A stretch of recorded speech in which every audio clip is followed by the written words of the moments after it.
حاضرین جمعہ، ہم جس دین سے تعلق رکھتے ہیں اس کے ماننے والے کو مسلمان یا مومن کہا جاتا ہے، اور جو خود کو مومن یا مسلم کہتے ہیں ان کے لیے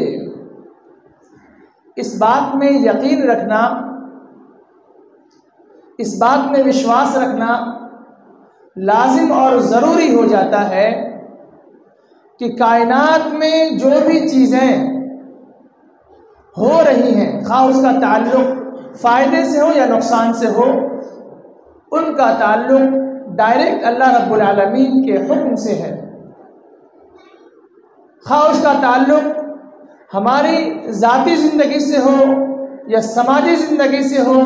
گھریلو زندگی سے ہو، معاشرتی زندگی سے ہو یا پھر ماحولیات کے اعتبار سے ہو۔ جس بھی حساب سے جو چیزیں فائدہ اور نقصان کی صورت میں ہمارے سامنے وجود پاتی ہیں، ان کا سیدھا اور ڈائریکٹ جو تعلق ہے وہ اللہ رب العالمین سے ہے۔ لہذا جب ہم نے یہ مان لیا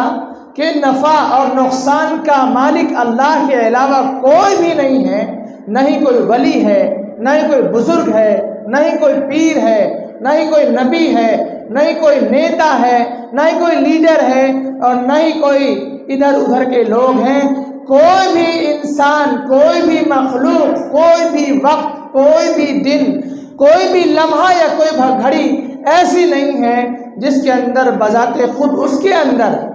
اس گھڑی، اس انسان، اس مخلوق کے اندر فائدہ اور نقصان پہنچانے کی طاقت ہو۔ خود اللہ کے رسول صلی اللہ علیہ وسلم کو اللہ رب العالمین نے قرآن کریم کے اندر یہ بات سکھلائی اور فرمایا، اے نبی صلی اللہ علیہ وسلم آپ کہیے لوگوں سے، لا املک لنفسی نفعا ولا ضرا، میں خود اپنی ذات کے لیے نفع و نقصان کا مالک نہیں ہوں۔ وَلَوْ كُنْتُ أَعْلَمُ الْغَيْبَ لَاسْتَكْثَرْتُ مِنَ الْخَيْرِ، اگر مجھے غیب کا علم ہوتا تو میں بہت ساری اکٹھا کر لیتا، کن چیزوں کو؟ بھلائیوں کو جمع کر لیتا، بھلائیوں کو اکٹھا کر لیتا۔ وَمَا مَسَّنِيَ السُّوءُ، اور مجھے ذرہ برابر بھی تکلیف نہیں پہنچتی۔ إِنْ أَنَا إِلَّا نَذِيرٌ وَبَشِيرٌ لِقَوْمٍ يُؤْمِنُونَ، میں تو محض ایسے لوگوں کو ڈرانے اور ایسے لوگوں کو خوشخبری دینے کے لیے آیا ہوں جو ایمان والے ہیں۔ حاضرین، آیت کریمہ کے اندر ہمیں اور آپ کو اس بات کا علم ہوا کہ امام الانبیاء سید المرسلین نبی اکرم صلی اللہ علیہ وسلم نے قرآن کے ذریعے ہمیں اور آپ کو یہ بتایا کہ ان کے اندر بھی نفع اور نقصان پہنچانے کی طاقت نہیں ہے، وہ تو صرف ہمیں اللہ رب العالمین کے عذاب، قبر کے عذاب، آخرت کے عذاب، جہنم کے عذاب سے ڈرانے اور جنت کی نعمتوں سے باخبر کرنے کے لیے مبعوث کیے گئے ہیں، یہ ان کا مقصد ہے۔ لہذا اب کوئی راہ چلتا انسان، راہ چلتا پیر فقیر یہ دعویٰ کرے کہ ہمارے اندر تمہیں فائدہ پہنچانے کی طاقت ہے، ہمارے اندر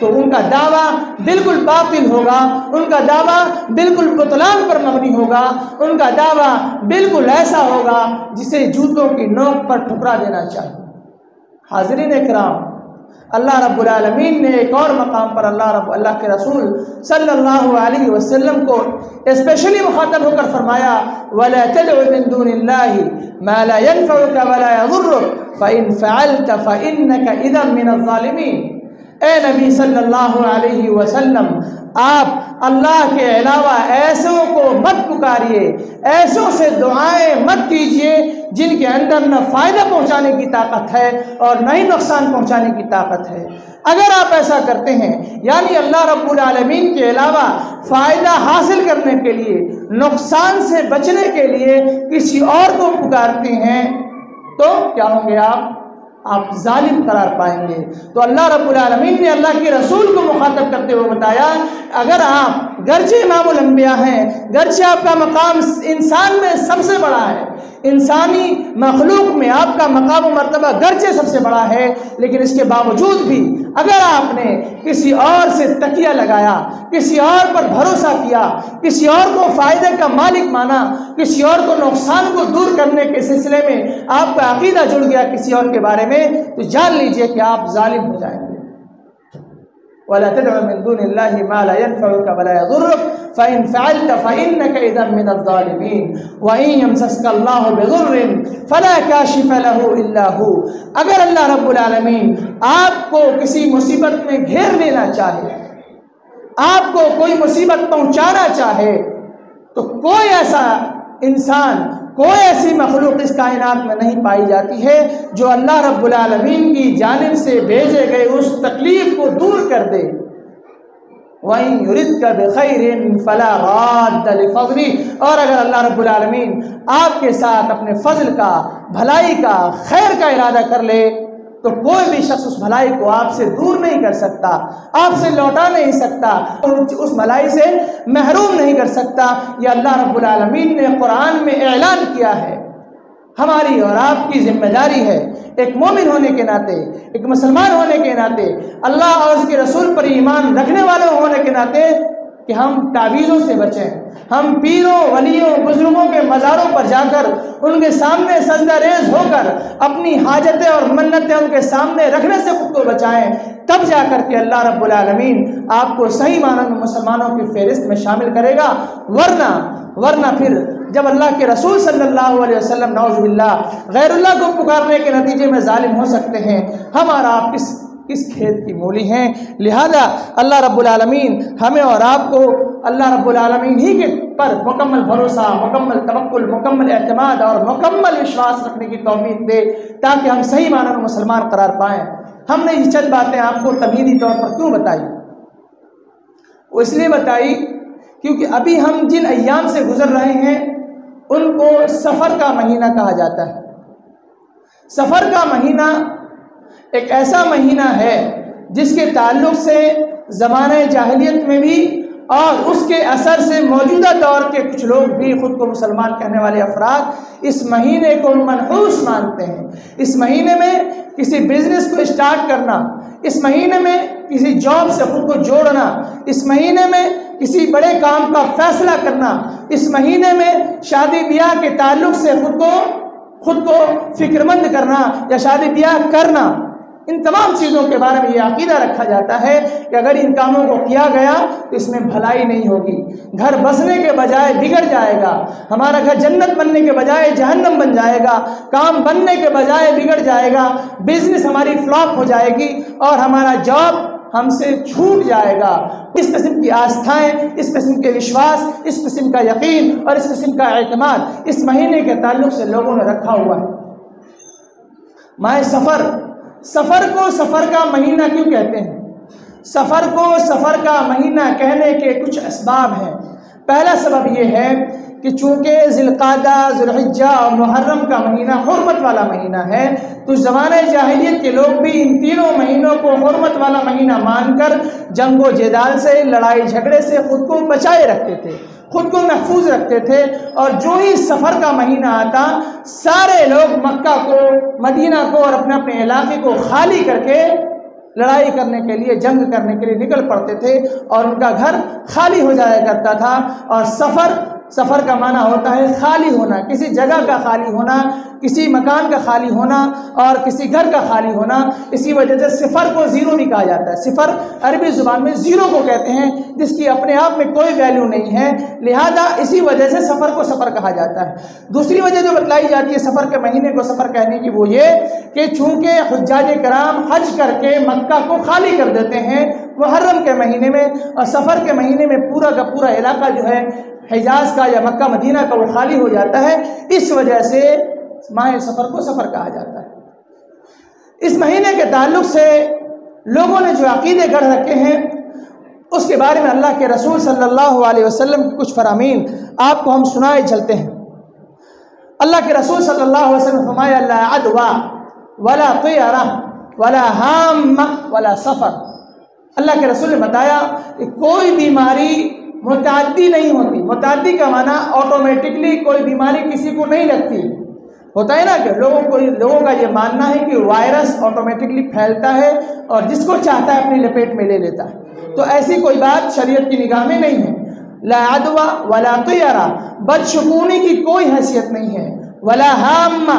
پرندوں سے بدشگونی لینے کی بھی کوئی حیثیت نہیں ہے، ولا سفر، اور اسی طرح سفر کے مہینے سے بھی بدشگونی لینے کی کوئی حیثیت شریعت میں نہیں ہے۔ تو اللہ کے رسول کی اس حدیث سے ہمیں اور آپ کو پتہ چلا کہ کسی زمانے کو، کسی وقت کو، کسی دن کو، کسی لمحے کو، کسی گھڑی کو منحوس ماننا، اس کی ہمیں شریعت اجازت نہیں دیتی ہے، کیونکہ جس دن میں، جس مہینے میں، جس سال میں، جس وقت میں، جس گھڑی میں، جس لمحے میں جو بھی بھلائی یا جو بھی برائی آتی ہے وہ اللہ کے حکم سے آتی ہے، اس کا تعلق براہ راست اللہ رب العالمین کے فیصلے سے ہوتا ہے۔ اس لیے اس چیز کے اندر شر نہیں ماننا ہے، اس چیز کے اندر برائی نہیں پائی جاتی ہے، اس چیز کے اندر بذات خود کسی طرح کی بھلائی نہیں پائی جاتی، بلکہ بھلائی اور برائی کا، نقصان اور فائدے کا، لابھ اور ہانی کا تعلق ڈائریکٹ اللہ رب العالمین کے حکم سے ہے۔ لہذا اگر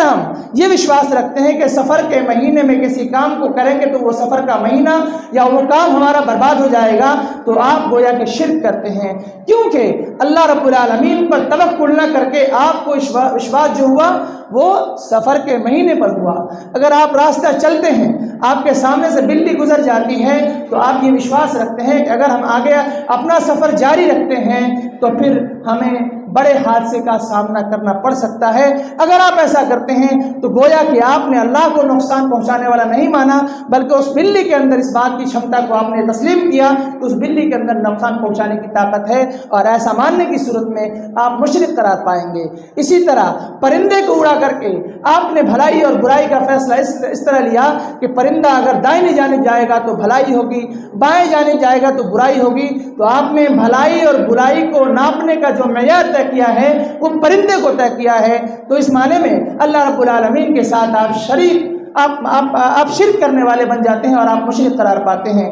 اسی طرح اگر بہت سے لوگ ایسے بھی ہوتے ہیں جو صبح اٹھے کام کو نکلے تو ان کا چہرہ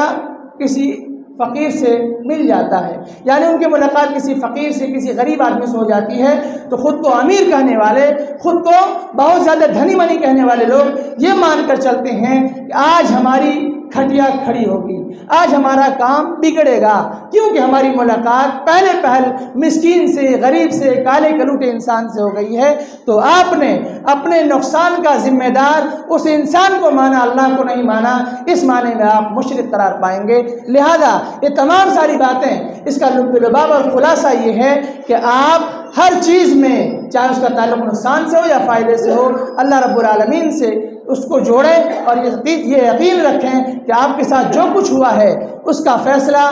زمین و آسمان کے پیدا کرنے سے 50,000 سال پہلے ہو چکا، جس کی تجدید، جس کو پھر سے دہرایا گیا تھا اس وقت جب آپ اپنی ماں کے پیٹ میں 4 مہینے کے ہو چکے تھے۔ تو ہمیں اور آپ کو یہ پتہ ہونا چاہیے کہ ہماری زندگی میں جو بھی بھلائیاں اور جو بھی برائیاں آتی ہیں وہ ہماری تقدیر کا حصہ ہے۔ اللہ کے رسول صلی اللہ علیہ وسلم نے فرمایا، کیا فرمایا؟ وَاعْلَمْ أَنَّ الْأُمَّةَ، جان لو کہ پوری کی پوری جماعت، پوری کی پوری قوم، لَوِ اجْتَمَعَتْ عَلَىٰ أَن يَنفَعُوكَ بِشَيْءٍ لَمْ يَنفَعُوكَ إِلَّا بِشَيْءٍ كَتَبَهُ اللَّهُ لَكَ، پوری جماعت مل کر اگر یہ فیصلہ کرے، پوری جماعت مل کر اگر یہ ٹھان لے، پوری جماعت مل کر اگر یہ خود اپنے آپ میں تہیہ کر لے کہ ہمیں تمہیں فائدہ پہنچانا ہے، تو پوری کی پوری جماعت مل کر بھی آپ کو کوئی فائدہ نہیں پہنچا سکتی۔ ہاں اتنا ہی فائدہ پہنچا سکتی ہے جتنا آپ کی تقدیر میں لکھا ہوا ہے۔ اسی طرح نقصان کا معاملہ ہے، وَلَوِ اجْتَمَعَتْ عَلَىٰ أَن يَضُرُّوكَ بِشَيْءٍ لَمْ يَضُرُّكَ إِلَّا كَتَبَهُ اللَّهُ عَلَيْكَ، اگر پوری جماعت مل کر آپ کو نقصان پہنچانا چاہے تو ہرگز کچھ نقصان نہیں پہنچا سکتی مگر اتنا ہی جتنا آپ کی تقدیر میں لکھا جا چکا ہے۔ لہذا کسی بھی انسان میں، کسی بھی مخلوق میں کسی شکتی کا ماننا یا کسی مخلوق کے سلسلے میں شکتی پر عقیدہ رکھنا اور وشواس رکھنا، یہ آپ کے ایمان کے لیے گھاتا اور نقصان دہ ہے۔ لہذا اللہ رب العالمین پر مکمل وشواس رکھیے، اللہ رب العالمین پر مکمل بھروسہ رکھیے، تبھی جا کر ہماری اور آپ کی جو ہمارے اور آپ کے مومن ہونے کا یا مسلم ہونے کا جو دعویٰ ہے وہ یقینی معنوں میں سچا ثابت ہوگا، ورنہ ہم سبھی کے سبھی اپنے ایمانی دعوے میں جھوٹے قرار پائیں گے۔ اسی طرح اللہ کے رسول صلی اللہ علیہ وسلم نے بدشگونی کے تعلق سے بتایا۔ بدشگونی کیا ہے؟ بدشگونی یہ ہے کہ آپ نے کسی کام کے کرنے کا ارادہ کیا، لیکن کسی چیز کے دیکھنے کی وجہ سے یا کسی بات کے سننے کی وجہ سے آپ نے اپنے کام کے ارادے کو چھوڑ دیا، اپنے کام کو کرنا چھوڑ دیا، اپنے سفر پر جانا ترک کر دیا، تو یہی چیز بدشگونی ہے اور یہ شریعت میں حرام ہے، شریعت میں حرام ہے۔ اور یہ ایک ایسی چیز ہے جو صرف امت مسلمہ میں ہی نہیں پائی جاتی بلکہ گزشتہ اقوام میں بھی یہ چیزیں پائی جاتی تھیں۔ اللہ رب العالمین نے موسیٰ علیہ السلام کی قوم کا ذکر کرتے ہوئے فرمایا فَإِذَا جَاءَتْهُمُ الْحَسَنَةُ قَالُوا لَنَا هَٰذِهِ وَإِن تُصِبْهُمْ سَيِّئَةٌ يَطَّيَّرُوا بِمُوسَىٰ وَمَن مَّعَهُ أَلَا إِنَّمَا طَائِرُهُمْ عِندَ اللَّهِ وَلَٰكِنَّ أَكْثَرَهُمْ لَا يَعْلَمُونَ۔ موسیٰ علیہ السلام کی قوم کے پاس جب کوئی بھلائی آتی، جب کوئی اچھائی آتی، جب کسی خیر کا نزول ہوتا تو وہ کہتے تو ہم تو اس کے حقدار تھے، لہذا یہ چیز ہمیں ملنا ہی ملنا تھی۔ اور جب انہیں کوئی مصیبت پہنچتی تو وہ کہتے کہ یہ موسیٰ اور موسیٰ کی قوم کی وجہ سے ہے، یعنی موسیٰ علیہ السلام جو ہماری قوم میں ہے نا، انہی کی وجہ سے ساری گڑبڑی ہوتی ہے، انہی کی وجہ سے ساری پریشانیاں کھڑی ہوتی ہیں، ان کے جو متبعین، ان کے جو پیروکار ہیں نا، انہی کی وجہ سے ہمارے ساتھ پریشانیاں کھڑی ہوتی ہیں۔ فَإِذَا جَاءَتْهُمُ الْحَسَنَةُ قَالُوا لَنَا هَٰذِهِ وَإِن تُصِبْهُمْ سَيِّئَةٌ يَطَّيَّرُوا بِمُوسَىٰ وَمَن مَّعَهُ أَلَا، خبردار، انما طائرهم عند اللہ ولكن اکثرهم لا يعلمون، خبردار، ان کی جو بدقسمتی ہے، ان کی جو بدبختی ہے، ان کی جو بدنصیبی ہے وہ اللہ رب العالمین کی جانب سے ہے۔ موسیٰ علیہ السلام یا ان کے ساتھ جو لوگ رہتے ہیں، ان کے جو ماننے والے ہیں، ان کا کوئی بھی اس میں رول نہیں ہے۔ الا انما طائرهم عند اللہ ولكن اکثرهم لا يعلمون، لیکن زیادہ تر لوگ، ادھکتر ایسے لوگ ہیں جن کو ان چیزوں کی جانکاری نہیں ہے۔ جو اللہ رب العالمین نے اس آیت کریمہ میں ایک بات بتلائی، ایک چیز اشارہ کیا، وَلَكِنَّ أَكْثَرَهُمْ لَا يَعْلَمُونَ، زیادہ تر لوگ جانکار نہیں ہیں۔ ہوتا یہ ہے کہ ہم دیکھتے ہیں کہ کوئی آدمی ایک بڑی جماعت کسی ایک طرف گئی اور ایک چھوٹی جماعت دوسری طرف گئی، تو ہم یہ فیصلہ کر لیتے ہیں کہ جو بڑی جماعت ہے نا وہ حق پر ہے اور جو چھوٹی جماعت ہے وہ باطل پر ہے۔ اللہ رب العالمین نے اسی عقیدے کا یا اسی مان کا، اسی آستھا کا بہت ہی زبردست انداز میں کھنڈن کیا ہے اور کہا ہے کہ اکثرهم لا يعلمون، اکثر لوگ جاہل ہیں، اکثر لوگ نادان ہیں، اکثر لوگ ناشکر ہیں، اکثر لوگ کافر ہیں، اکثر لوگ اللہ رب العالمین کی باتوں کو ماننے والے نہیں ہیں۔ تو اکثریت قرآن میں ایسی ہے، قرآن کے الفاظ میں، قرآن کی زبان میں زیادہ تر لوگ ایسے ہیں جو نکاراتمک ہیں، جو زیادہ تر لوگ ایسے ہیں جو منفیات سے منسلک ہیں، زیادہ تر لوگ ایسے ہیں جو اللہ رب العالمین کے ساتھ سرکشی کرتے ہیں، زیادہ تر لوگ ایسے ہیں جو اللہ رب العالمین کی حکم عدولی کرتے ہیں، اللہ رب العالمین کے حکم کی خلاف ورزی کرتے ہیں۔ لہٰذا بھیڑ کے پیچھے نہیں جانا چاہیے، آپ کو پتہ ہونا چاہیے کہ آپ جس راستے پر چل رہے ہیں وہ سچ ہے یا جھوٹ، آپ جس راستے پر چل رہے ہیں وہ حق ہے یا باطل، آپ جس راستے پر چل رہے ہیں وہ آپ کے حق میں، آپ کے گھر والوں کے حق میں، سماج اور سوسائٹی کے حق میں مفید ہے یا نقصان دہ، اس بات کا فیصلہ کرنے کے لیے اللہ نے آپ کو بدھی دی ہے۔ اس بدھی کا صحیح پریوگ کیجیے، اس بدھی کا صحیح استعمال کیجیے اور اس بنیاد پر فیصلہ کیجیے کہ ہم جس راستے کو اختیار کر رہے ہیں وہ راستہ صحیح ہے یا غلط ہے۔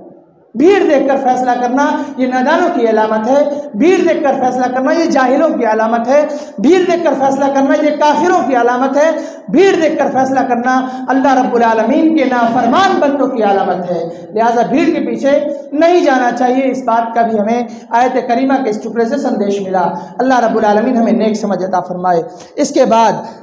لوگ اور کس چیز سے بدشگونی لیتے ہیں؟ ستاروں سے۔ ستاروں کو دیکھ کر، مطلب جو نجومی لوگ ہوتے ہیں نا، جو ستاروں کے جانکار خود کو کہتے ہیں، حالانکہ ہوتے نہیں، یہ لوگ کہہ دیتے ہیں کہ آپ کا ستارہ آج گھوم رہا ہے، مطلب آپ کے ساتھ آج گڑبڑ ہونی ہی ہونی ہے، وہ گھبرا جاتا ہے۔ آپ نے ستاروں کے تعلق سے یہ مان لیا کہ ہمارے حق میں بھلا یا برا فیصلہ کرنے کا حق یا حکم کس کو ہے؟ ستارے کو ہے۔ جب آپ نے یہ مان لیا تو پھر آپ اللہ رب العالمین کے ساتھ شرک کر بیٹھے۔ لہذا اللہ کے رسول صلی اللہ علیہ وسلم نے فرمایا، اللہ کے رسول صلی اللہ علیہ وسلم نے فرمایا کہ 4 امور ایسے ہیں جن کا تعلق زمانہ جاہلیت سے ہے۔ الفخر فی الاحساب والطعن فی الانساب، کہ حسب و نسب کی بنیاد پر فخر کرنا، نچلی ذاتی والوں کو طعن و تشنیع کرنا، والاستسقاء بالنجوم، ستاروں کے ذریعے بارش طلب کرنا، یہ ستاروں کے ذریعے اپنی حالت معلوم کرنا، یہ کس کی علامت تھی؟ زمانہ جاہلیت کے لوگوں کی علامت تھی، جو موجودہ زمانے کے لوگوں میں بھی پایا جاتا ہے۔ اللہ کے رسول صلی اللہ علیہ وسلم نے نجومی کے جو لوگ جاتے ہیں نجومی کے پاس ہاتھ دکھانے کے لیے اور کہتے ہیں کہ بتاؤ ہماری زندگی میں کیا کیا ہونے والا ہے، کیا کیا نہیں ہونے والا ہے، ایسے لوگوں کو پتہ ہونا چاہیے۔ اللہ کے رسول نے فرمایا من اتى عرافا فسأله عن شيء لم يقبل له صلاته 40 لیلۃ، رواہ مسلم، کہ جو شخص صرف کس کے پاس آتا ہے، نجومی کاہن کے پاس آتا ہے، ان سے اپنی زندگی کے حالات، مستقبل میں ہونے والے عوامر کے تعلق سے پوچھ گچھ کرتا ہے، فسألہ عن شیء، اور اس کے بعد کیا ہوتا ہے؟ تو اس کے ساتھ یہ معاملہ ہوتا ہے کہ اللہ رب العالمین اس کی 40 راتوں کی نماز کو رد کر دیتا ہے۔ یعنی وہ جس دن صرف آیا اس نجومی کے پاس، کاہن کے پاس آیا ہے، آنے کی وجہ سے اور آخر سوال کرنے کی وجہ سے اس کے ساتھ یہ سزا لگا دی گئی کہ اس کی نماز غیر مقبول قرار پائے گی، اس کی نماز کو سویکار نہیں کیا جائے گا، اس کی نماز کو دھتکار دیا جائے گا۔ تو کتنی بڑی سزا ہے ہمارا آپ صرف آنے کی وجہ سے محسوس کر سکتے ہیں۔ لہذا اب اللہ کے رسول نے ایک اور حدیث میں بتایا من اتى عرافا فسأله عن شيء فصدقه بما يقول فقد كفر بما انزل على محمد، جو شخص کسی کاہن کے پاس، کسی عراف کے پاس، کسی نجومی کے پاس آیا، پھر جو کچھ اس نے کہا اس کو سچ مانا، فصدقه بما يقول فقد كفر بما انزل على محمد، تو گویا کہ وہ مسلمان ہی نہیں بچا، کیونکہ اس نے محمد صلی اللہ علیہ وسلم کے ذریعے بھیجی گئی شریعت کا انکار کر دیا۔ اللہ کے رسول صلی اللہ علیہ وسلم پر جو حکم نازل ہوا قرآن کی شکل میں، حدیث کی شکل میں، ان تمام چیزوں کا اس شخص نے انکار کر دیا، اور جو شخص قرآن اور حدیث کا انکار کرنے والا ہوگا وہ مسلمان کہاں سے ہو سکتا ہے؟ لہذا خود کو مسلمان کہتے ہیں، خود کو مومن کہتے ہیں، خود کو ایمان والا کہتے ہیں، تو اپنے فائدے اور نقصان کا جو فیصلہ آپ کی زندگی میں ہوتا ہے اس کو اللہ کے ساتھ جوڑیے، کاہنوں کے پاس مت جائیے۔ کوئی بھی آپ کی بھوشیوانی نہیں کرے گا، وہ آپ کو بے وقوف بنائے گا، وہ آپ کو بے وقوف بنائے گا، آپ کے پیسے کو اینٹھے گا، آپ کی کمائی گئی دولت کو لوٹ لے گا۔ لہذا ایسے لوگوں کے پاس مت جائیے، بلکہ اللہ رب العالمین سے لو لگائیے۔ اگر آپ کو کسی مصیبت کی آہٹ محسوس ہو رہی ہے، اب اللہ رب العالمین سے اس کے لیے دعا کیجیے۔ اگر آپ کو کوئی فائدہ محسوس ہو رہا ہے، اس میں برکت چاہتے ہیں، اللہ رب العالمین سے دعا کیجیے، کیونکہ اللہ رب العالمین نے فرمایا ہے ادعونی استجب لکم، تم مجھے پکارو میں تمہاری پکار سنوں گا۔ مجھے پکارو، باپ بولتے ہیں، ابو کیا بولتے ہیں؟ تمہیں کوئی بھی ضرورت ہے مجھے بولو۔ تو اللہ رب العالمین اسی طرح پیارے انداز میں، اس سے زیادہ پیارے انداز میں پوری انسانیت کو کہہ رہا ہے، پورے ایمان والے کو کہہ رہا ہے ادعونی، مجھے بولو نا۔ کیا چاہیے تمہیں؟ پیسے چاہیے، دولت چاہیے، سمپتی چاہیے، صحت و تندرستی چاہیے، پرہیزگاری چاہیے، کیا چاہیے؟ مجھے بولو، میں تمہاری پکار کو سنوں گا، میں تمہاری پکار سننے کے لیے تیار ہوں۔ اللہ رب العالمین نے کیا فرمایا کہ اللہ رب العالمین آپ کی شہ رگ سے بھی زیادہ قریب ہے۔ شہ رگ اس رگ کو بولتے ہیں کہ کس قدر قریب ہمیں اور آپ، ہمارے اور آپ سے، اس سے بھی زیادہ قریب اللہ رب العالمین ہم سے ہے۔ اللہ رب العالمین ہماری ایک ایک حالت کو جانتا ہے، ہم بھلائی کی زندگی جی رہے ہیں، برائی کی زندگی جی رہے ہیں، پریشانی کی زندگی جی رہے ہیں، خوشحالی کی زندگی جی رہے ہیں، تمام تر حالات سے، تمام تر کیفیات سے اللہ رب العالمین بھلی بھانتی اوگت ہے۔ اللہ رب العالمین کو بخوبی اس تمام ساری چیزوں کا علم ہے اور جانکاری ہے۔ لہذا اللہ رب العالمین نے جو ہمارے لیے وقت متعین کیا ہے کسی چیز کے ملنے کا، ہمارے لیے جو وقت متعین کیا ہے کسی چیز کے چھن جانے کا، اس وقت میں وہ فائدہ حاصل ہوگا اور اسی وقت میں وہ نقصان بھی ہم تک پہنچے گا۔ لہذا تقدیر پر ایمان رکھتے ہوئے ہماری اور آپ کی ذمہ داری ہے ہر خیر اور شر کو اللہ رب العالمین سے جوڑیں، اللہ رب العالمین کی تقدیر پر ایمان رکھیں۔ یہ ہمارا اور آپ کا ایمان لانے کا تقاضا ہے، کیونکہ اگر کوئی تقدیر کا انکار کرتا ہے گویا وہ مسلمان نہیں رہتا۔ اللہ کے رسول صلی اللہ علیہ وسلم نے فرمایا ان تؤمن باللہ وملائکتہ وکتبہ ورسلہ والیوم الآخر والقدر خیرہ وشرہ۔ ایمان کے جو 6 ارکان ہیں نا، ان میں سے ایک بنیادی رکن ہے تقدیر پر ایمان لانا، تقدیر کے بھلے اور برے ہونے پر ایمان لانا۔ اس لیے اگر آپ چاہتے ہیں کہ آپ کا ایمان برقرار رہے، آپ ایمان کے دائرے میں خود کو محصور کرنا چاہتے ہیں، تو پھر آپ کو تقدیر پر بھی ایمان لانا ہوگا۔ تقدیر پر ایمان کا مطلب کسی کو برا شگون دینا نہیں۔ تم جب سے آئے ہو نا میرے گھر میں، تب سے ہمارے گھر میں بربادی شروع ہو گئی ہے۔ جب سے ہماری بیوی ہمارے گھر میں آئی ہے، ہمارا سارا بنا بنایا کام بگڑ گیا۔ جب سے ہمارے بچے کی ولادت ہوئی ہے، ہمارا بنا بنایا کام بگڑ گیا۔ اللہ کے واسطے ایسی باتیں کہنے سے خود کو بچائیے۔ یہ کام جاہلوں کا تھا، یہ کام زمانے جاہلیت کے افراد کیا کرتے تھے۔ آپ خود کو مسلمان کہتے ہیں، مسلمان بنیے، مسلمان ہو کر رہیے۔ اللہ تعالیٰ سے دعا کرتے ہیں کہ اللہ تعالیٰ ہم تمام لوگوں کو اپنے ایمان کی حفاظت کرنے کی توفیق دے۔ تمام تر بھلائی، تمام تر برائی جو ہماری زندگی میں آئے، ان کو اپنی تقدیر کا فیصلہ مان کر اس پر وشواس کریں، اس پر یقین رکھیں۔ اللہ رب العالمین ہمیں اس کی توفیق عطا فرمائے۔ جب تک ہمیں اور آپ کو زندہ رکھے، اسلام پر زندہ رکھے، جب ہمارا خاتمہ ہو، خاتمہ بالخیر ہو۔ اقول قولی ھذا استغفر اللہ لی ولکم ولسائر المسلمین فاستغفروہ انہ هو الغفور الرحیم۔